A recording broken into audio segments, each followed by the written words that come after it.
Hello guys! Welcome back sa ating YouTube channel, ang Lani and Eps UAE Vlogs. Bago panoorin ang susunod na video, huwag muna natin kalimutang mag-subscribe, like at pahit na rin ang bell button ng ating YouTube channel.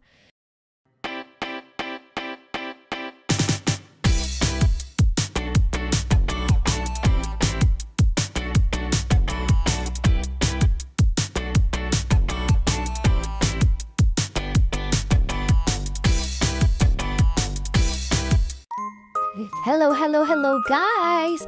Biglang nag-crave si Manong FF ng pansit, canton, gisado. Kaya naman for today's vlog, ayan na nga first time nito guys, sa totoo lang. First time niyang lutuin ito dahil ang canton na kanyang niluluto usually ay instant canton. Ayan yung mga nakapakpak dyan. But this time, totoong magluluto na nga si Manong FF. Kaya naman, una, inihanda muna niya ang mga kakailanganin. Katulad itong Baguio beans na ito. O diba guys? Nakakamiss talaga habang naghihiwa si Manong FF na aaalala rin niya ang kanyang childhood memories sa Baguio. Ayan, shout out sa mga kamag-anak ni Manong FF dyan. Siyempre, sinunod niya naman ang carrots sa merong beta-carotene, anti-cancer. Anti-cancer sa bulsa. Kaya paborito yan ni Manong FF. Pwede mo siyang mut-mutin kapag wala ka ng pera, de joke lang. Ayan, ginayat niya yan guys ng paganyan para naman hindi masyadong manipis at hindi rin masyadong makapal.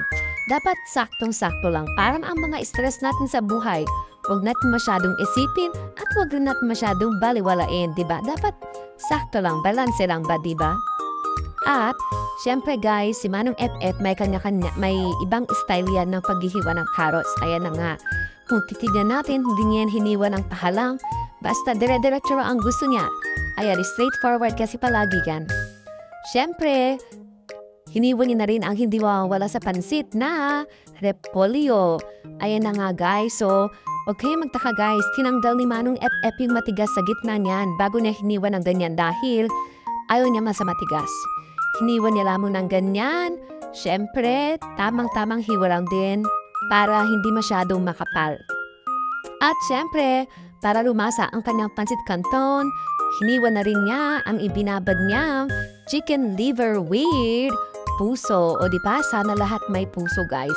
So dito guys, bilang OFW, ang puso hindi dapat laging malambot palagi. Ayan.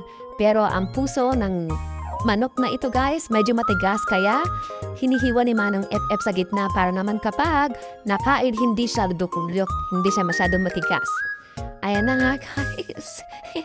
So medyo marami na ang hinihalo ni Manong FF dahil liver with pansit talaga ito guys. So sasahugan natin siya ng pansit.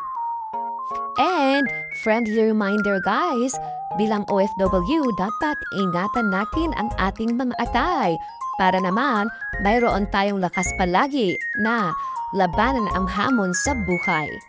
And syempre, ayun na nga, ipinipray na rin ni Manong FF ang bawang para meron tayong panlaban sa aswang. Joke lang.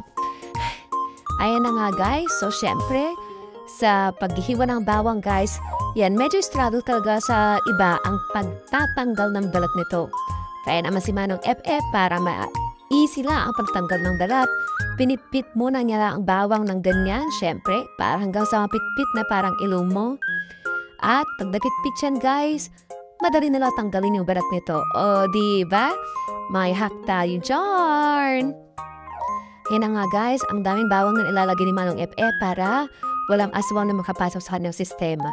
At syempre, hiniwan niya ng ganyan guys para naman mapino ito. Okay? Para hindi siya parang sinlaki ng liver na hiniwan niya kanina. So, tagtuto ng ganyan, tagtutututututug hanggang sa maging pino lang yan guys. At syempre, pagkatapos yan, isinunod naman ni Manong FF ang laging pair ng bawang pagdating sa paggisa. Walang iba kundi ang sibuyas. Guys, alam niyo dito sa UAE, napakamura ng sibuyas sa ganyan guys. Nasa 1 point something lang ang per kilo nito. Kaya naman napakasarap nito guys. Ang sarap magluto ng itlog na maraming sibuyas. So, gaya ng bawang guys, ayan, hiwain lang din yan ng ganyan. Kung gusto nyo ng pino, pinuhin nyo. Kung gusto nyo ng malalaki, o di malalaki lang. Depende na yan guys, basta meron. Siyempre, painit na rin natin ang ating paggigisahan. Ayan na nga, konting mantika lang guys para naman hindi masyadong oily at para medyo healthy. At syempre, simpleng gisa lang yan guys. Pag na-brown na ang bawang, medyo sunog na nga, ilagay na rin ang sibuyas. Pag naghalo yan guys, ihalo-halo mo. Ayan, dito natin maaamoy yung talagang aroma, yung bango ng gisado recipe. Kaya naman, nakaka-enjoy talagang mag-gisa-gisa. At syempre, lagay na yaman ng FF ang hiniwa niyang atay ng manok with puso. Halo-halo lang yan guys hanggang sa maluto. Magdagdag tayo ng toyo, ng asin, paminta at kung ano pang pampalasa. Saya ni Manong FF, no?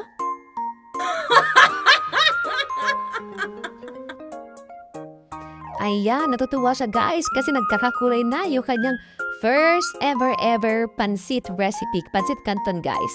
Yan, nilagay niya na lahat ng kanyang hiniwa at ginayat-gayat na mga gulay-gulay dyan guys. Yan, dera-derecho siya guys, diba? Sabi ko naman sa inyo. Nilagyan din niya yan ng oyster sauce. Siyempre, nilagyan din niya ito ng super daming, ayan, paminta. But na lang, hindi siya naging paminta, Diyos ko po. Ayan guys, so yan, trip siya kasi ganyan guys. Kaya bahala kayo guys. Nilagyan din niya ito ng pampalasa, kring, at syempre ayan. Dahil sabi ko sa inyo, mahilig siya sa straightforward, dire-diretso, walang gisa-gisa yan guys. Ayan na nga, nilagay na niya ang noodles. O diba, kung yung iba, niluluto mo na ang noodles at nilalagay na toppings ang mga gulay.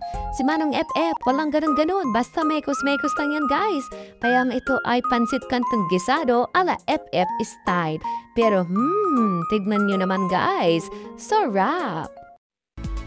That's a wrap for today's vlog. Thank you so much for watching. If you have any ideas or requests for future videos, just drop them in the comment section. And of course, don't forget to subscribe, like, and tap the bell icon so you'll never miss an update. See you in our next vlog.